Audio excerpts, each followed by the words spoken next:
Hi everyone, how you doing? So in this video, let's talk about implants for front teeth. Okay, so this is usually when people have had a tooth broken off at gum line. Maybe this tooth has had root canal filling, maybe it's had posts and crowns. You've had a load of work done to this tooth. It's become weak, it's just broken off at gum level. What is the way that you can have this front tooth? And why is an implant at the front so different to an implant at the back? Okay, so let's go straight into it. I'll show you this case which we treated fairly recently. I think we fitted the crown fairly recently in the last sort of 3-4 months, and we actually started it a year before. Okay, so this is just one way of doing it, and I'm going to show you in my next video a kind of a much quicker way of doing it, which you can do in certain situations. But this is a long-winded case. You can see it's pretty obvious which tooth is missing, and you can see on the after photo on the right there that we've got pretty good end results. It's pretty difficult to see which one the implant is, okay? But I'll show you the giveaway signs a little bit later on in this video. Before we do that, I'm going to cut this image so we've got a side-on view, okay, and where the line is on the before photo, that's how we're going to cross it, and then we're going to effectively just open it up and have a look at the side, because I want to show you certain things which are almost certainly going to happen as soon as you take a tooth out, and stuff which is going to compromise the look of our dental implant. So this is that cross section, okay? So towards the right of this image, we've got the front of the tooth, and we've got the tooth in this kind of position here. So about a third of the tooth is what you can see, 2/3 is up inside the bone, and that is the root of the tooth. Now the important thing here is that we can see this junction here, all right? This junction is where the gum and the tooth meet. Okay, it's where the pink stops and the white of the tooth starts. From a cosmetic point of view, this is a very important junction. Now, if we were going to take this tooth out, one thing that would almost instantly happen, when I say instantly, within the next sort of 3 months of having the tooth out, is that we're going to lose bone. Okay, when we lose the bone, what happens is you take the tooth out, and the bone around the tooth is very closely linked to the surface of the tooth, and that starts to disappear, usually from the front and a little bit of the height. So it changes the look of the tooth in that area, or the gum. And quite often you've still got enough bone to place an implant, okay? But if you just place an implant, you can get a couple of problems. So let's remember, this is where the tooth was, okay, when the gum was complete. And now to put an implant in and put a tooth in the same place to cosmetically make it look the same, what would then happen is that junction where the tooth came out of the gum originally when the tooth was in position has now moved up a couple of millimeters. This gives us the illusion, or it makes it look like that tooth on the implant is longer.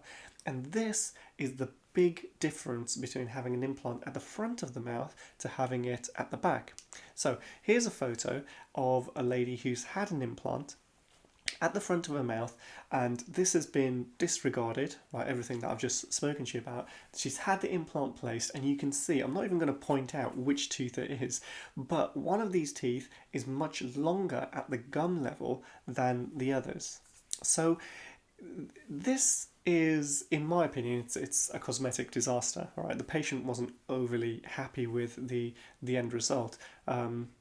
Just to keep my ego going, it wasn't me who actually treated this lady. I did see her for an emergency a little bit later after she had it done, and I 100% believe that the dentist who did this was trying to achieve the best result for their patient, and maybe they've done a whole bunch of implants elsewhere and they knew how to do it. But in this situation, being in the front of the mouth, there's a different set of rules that we got to play by.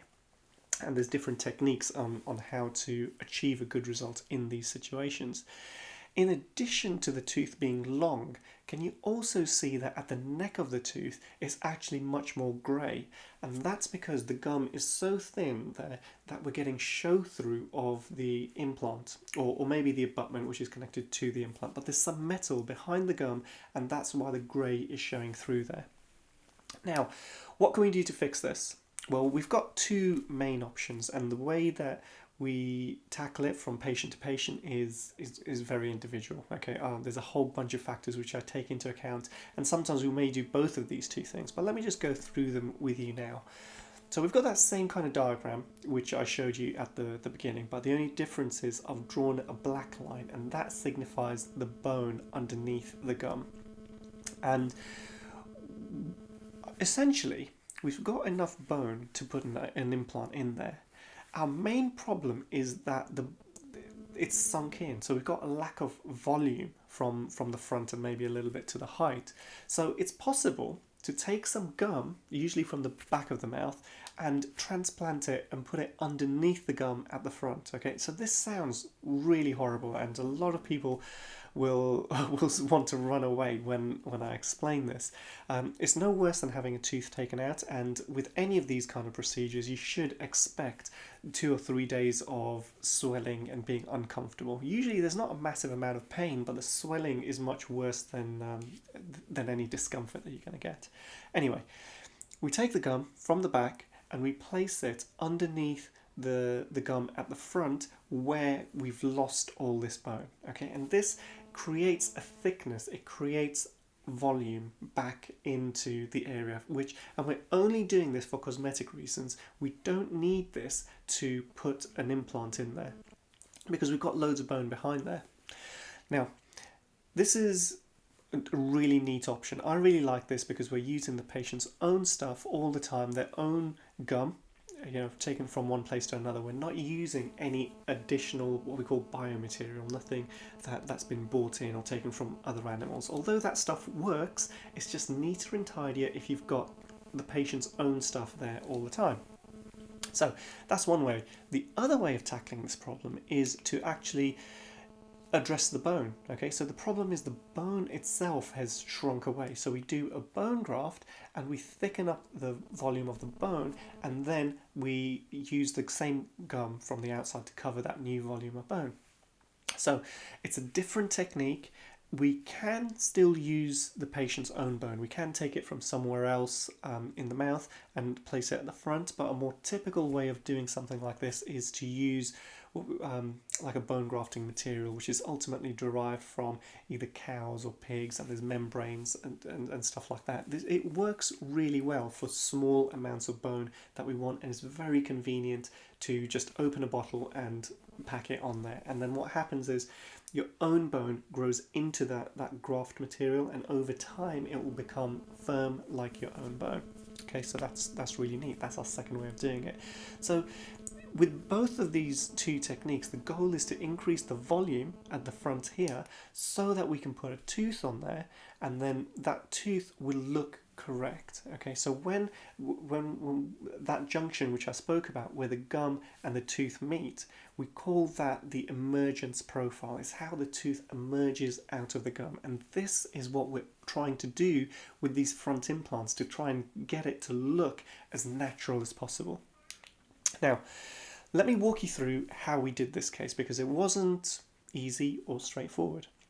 Now, the history is this is a young lady, right? When she smiles, you can see the gum, and it's really important that we get the symmetry correct in order to achieve these ideal aesthetics that we're looking for. And we know that having this tooth taken out is going to reduce the amount of gum and bone. So what we did, she actually had 2 veneers on the front 2 teeth, and one tooth was very weak because she'd broken it as a kid. She'd had root canal, she'd had a post, one of the root canal treatments, so she had it weakened the tooth a lot, and something happened and suddenly it just went crack, and that was it broke.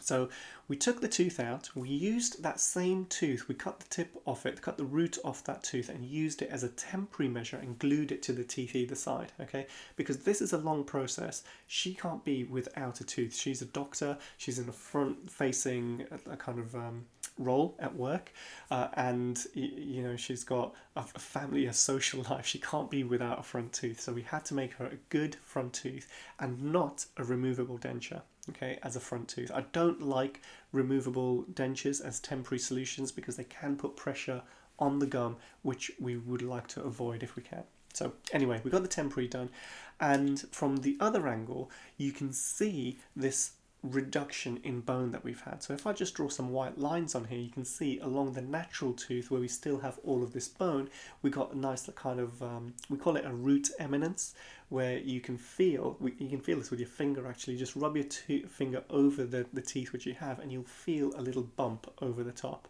And that's the root beneath the bone. And where we've had the tooth taken out, it's much flatter because the bone has shrunk in, and that means the gum follows it.